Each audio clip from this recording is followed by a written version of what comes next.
successful rescue operation. Ay sinasamahan natin sila habang sila ay papunta sa Fort Bonifacio. Just one of the many hotels here in Tuguegarao. Nabugbog na ang buksingerong si Andaga. Accept the Peabody is Jessica Soho. To them, we dedicate this award. Silver Screen Award for Jessica Soho. Thank you, God, for this honor. Napakalayo ng nilakbay ni Barack Obama.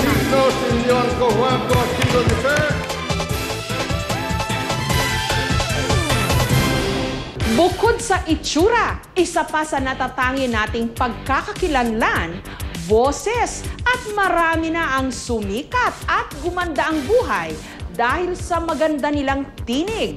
Pero bukod sa pagkanta, marami pang hanap buhay na ito rin ang puhunan. Pakinggan natin.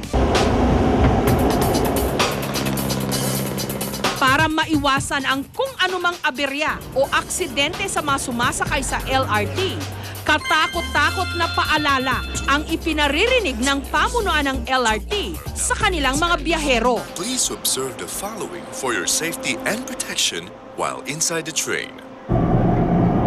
Isa si Brian sa madalas na sumakay sa LRT. Pero hindi lang siya basta ordinaryong commuter. Siya lang naman ang nasa likod ng boses ng safety guidelines ng LRT. To all our valued passengers, please observe the following for your safety and protection while inside the station.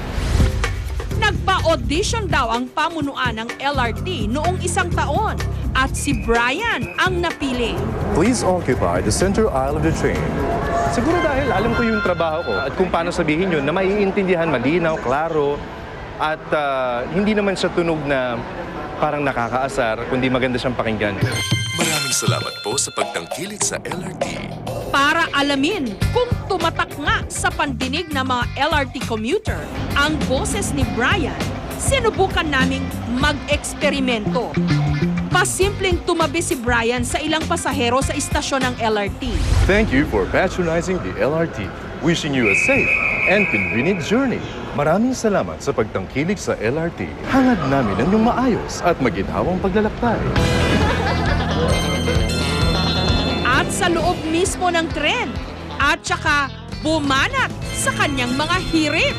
Sa mga minamahal naming pasahero, ilang paalaala para sa inyong ligtas at maginhawang paglalakbay habang nasa loob ng tren. Merong natawa, meron ding namangha. Salamat din po sa inyong kagandahan noon sa amin. Yung personal niya sa boses niya, match ba? Wishing you a safe and convenient journey. Kulang na lang, mapakanta sa tuwa si Brian sa reaksyon ng mga nakakakilala sa kanya. Masaya, syempre. Nare-recognize lang ako, pero sino ba nakakilala sa akin na katabi nila yung nagsasalita sa station, di ba? Si Lily naman, abot langit ang taas ng kanyang boses. Dahil sa bawat paglipad sa himpapawid ng mga eroplano ng isang airline, boses ni Lily ang gumagabay sa mga pasahero tungkol sa mga alituntunin ng kanilang eroplano. Simply insert the metal end into the buckle until you hear a click and pull loose end to tighten. To open, lift top of the buckle. Now that you are ready, relax and be fully comfortable. I've been doing this for so long already. It's a job, you're there, you do it, you know you did a good job, and you move on to the next one. The quality of the voice, the characteristics of the timbre, the tone, the volume, okay, all dimensions of the quality should be reflected in the delivery. The subscriber cannot be reached. Please try again later. Ako yun. Matatanda ang itinampok namin ang boses na nasa likod ng mga naririnig nating mensahe sa ating mga telepono. The subscriber cannot na isa palang guro sa isang kolehiyo. Kung ang iba sadyang unique ang kanilang boses, may ilan naman na kayang gayahin ang dose-dose ng boses ng kung sino-sino. Hey, come on, Patrick. My name is SpongeBob. Katulad na lang ni Pocholo, isang voice artist. Mapapolitiko. Alam mo, Jessica, ang galing-galing mo, no? Ikaw, nasa puso ko, Jessica. Thank you. Artista. Ano naman huwag ka naman pagay-ang-gay-ang diyan, Jessica. Ako si Michael D. Manood kayo ng Kapuso Mo, Jessica Soho. Pati na mga broadcaster.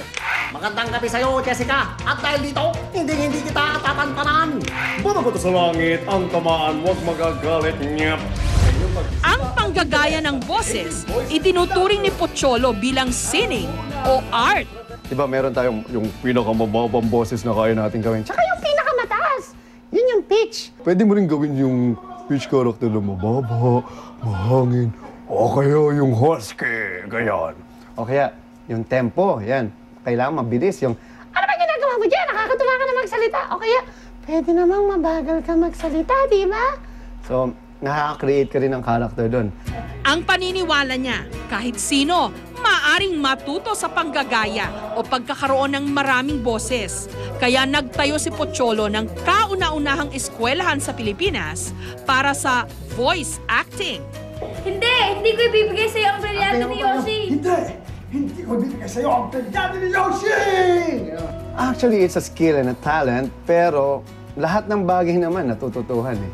Kung talagang bibigyan mo ng time and effort dun sa idea, makukuha mo yan eh. Pinakaabangang fantasy love comedy ng taon. Ngunit may ilang mga pamilyar na boses na hindi na raw kailangan sumailalim pa sa pagsasanay dahil sadya itong natural. Lahat tayo biniyayaan ng kanya-kanyang boses, maliit man o malaki, malakas man o mahina. Gamitin natin para maiparating ang ating mga saloobin at gamitin lang dapat para sa kabutihan.